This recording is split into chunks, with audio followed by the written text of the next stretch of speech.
Санаторий Приднепровский расположен в живописном месте возле города Рогачева на берегу Днепра, вдали от городской суеты, где шумят только сосны. Транспортное сообщение с городом неплохое. Здесь есть железнодорожная станция, автостанция, а также курсирует автобус из самого санатория. Здесь очень спокойно и созданы все условия для отдыха. Великолепные пейзажи простираются до самого горизонта. Можно наблюдать, как причудливо петляет Днепр и отражаются облака в его водах. Не хватит слов, чтобы описать чистоту воздуха, которым там дышат люди. Но можно представить аромат леса и сосен, которые растут возле санатория. Здесь полно птиц, и гуляя по дорожкам, можно услышать не только шум сосен, но и птичьи трели. Для тех, кто решил приехать на автомобиле, есть достаточно просторная парковка. Стоимость невысокая, хотя для отдыхающих можно было сделать ее и вовсе бесплатной. На территории санатория своя котельная, поэтому начало отопления не привязано к отопительному сезону. Перед въездом в санаторий есть торговые ларьки, хотя, если честно, ассортимент там весьма скуден и работают они нерегулярно.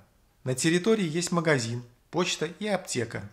Очень часто приезжают торгаши, торгующие одеждой. Они располагаются чаще всего в корпусе прямо на этаже, рядом со столовой. На берегу реки есть родник с чистейшей водой, однако в последнее время он чаще всего затоплен. Полюбоваться природой можно с огромного обрыва, но проход к нему небезопасен. Там часто случаются обвалы, поэтому люди приходят туда на свой страх и риск. Вокруг санатория расположены тропы здоровья, поэтому любители активного отдыха тоже найдут для себя занятия. На территории есть спортивная площадка и игровой комплекс для детей. Кроме этого, в первом корпусе есть спортивный зал с большим количеством тренажеров и удобным графиком работы. На территории расположен теннисный корт. Для чего он, не совсем понятно. Во-первых, у нас теннис не особо развит, а во-вторых, бабушки как-то не особо рвались играть, а больше прогуливались по тропинкам вдоль берега. Есть волейбольная площадка. Культурная программа весьма разнообразная. В расписании есть множество экскурсий и концертов. На территории работает Wi-Fi, но ловит не очень стабильно. Большинство лечебных процедур расположено во втором корпусе. Дорожка из первого корпуса ко второму укрыта оригинальной крышей, которая защищает отдыхающих от дождя и снега в непогоду. А в солнечные дни под такой крышей можно посидеть в спасительном теньке. Кассы оплаты и бухгалтерия расположены во втором корпусе и находятся в комфортабельном фойе. Здесь же есть небольшой бар под названием «Крыничка». С детьми отдыхающих не особо много. Практически ежедневно проводятся танцевальные вечера, как на природе, так и в самом корпусе. Территория украшена всевозможными резными скульптурами. Для желающих есть баня. Питание организовано неплохо. В первом корпусе обычная столовая с заказным меню. Столики рассчитаны на 4 человек. Во втором корпусе питание по типу шведский стол. Есть заказное меню с заказом почему-то не на следующий день, а через день. Поэтому пока приходит день, к которому ты заказывал, то забываешь, что было в меню и что ты выбрал.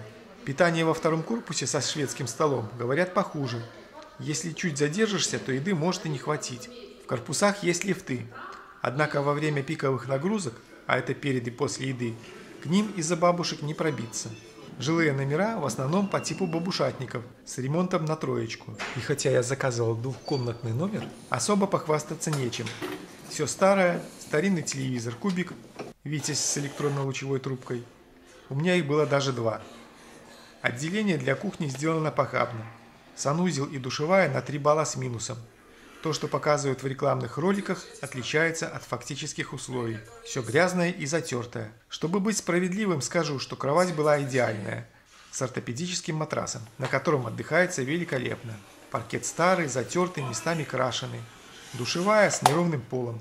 Когда заходишь в душ, из-за неровностей казалось, что ты на корабле, и как во время качки пол уходит из-под ног. Поэтому людям с плохим вестибулярным аппаратом привыкнуть будет сложно. Короче, все в лучших традициях 80-х. Большинство лечебных процедур платные. В базовый набор лечения входит по 3 процедуры. Внимание, врачей посредственные. Перечень процедур можно посмотреть на сайте. Они находятся на качественно высоком уровне, где-то на 4. Очень много нестандартных, но они в основном платные. Информации по процедурам мало, поэтому до поездки в санаторий Необходимо представлять, что бы вы хотели взять для лечения и ознакомиться с перечнем на сайте санатория. Бассейны выглядят запущенными и видавшими виды. Может быть, это из-за того, что вода минеральная. Есть бювет с очень хорошей минеральной водой. Но и также Приднепровский славится процедурой грязелечения.